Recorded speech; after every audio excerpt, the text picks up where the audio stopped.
যখনই ভাবি আমি একটু লং ভিডিও পোস্ট করব, কিন্তু সে আমার আর করা হয় না।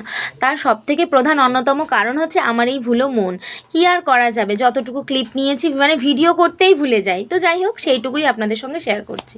বরমশাই আজকে বলেছিল যে একটু পরোটা আর আলুর দম করতে, তো ভাবলাম আলুর দমের রেসিপিটাই আপনাদের সঙ্গে শেয়ার করি। কিন্তু কী আর করা যাবে, প্রথমের দিকে ভিডিও ক্লিপগুলো নিতেই পারিনি। তো যাই হোক, প্রথমে কড়াইতে তেল দিয়ে তেলটা গরম হয়ে গেলে তাতে কিছু গোটা গরম মশলা, তেজপাতা, শুকনো লঙ্কা দিয়ে পেঁয়াজগুলো দিয়ে দিয়েছিলাম।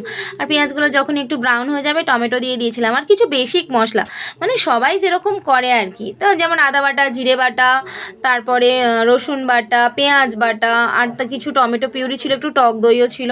সব দিয়ে ভালো করে কষিয়ে যখন মশলা একদম কাঁচা গন্ধটা চলে গেছিলো, আলুগুলো অ্যাড করে দিয়েছিলাম। তারপরে আলুগুলো দিয়ে আবার কিছুক্ষণ কষিয়ে নিয়ে দিয়ে দিয়েছিলাম সানরাইজের চিকেন কারি মশলা। হ্যাঁ, আমার মতো এই মশলাটা অনেকেই আলুর দমে দিয়ে খায়, আমি কিন্তু জানি। যাই হোক, খুব টেস্ট হয় কিন্তু বন্ধুরা।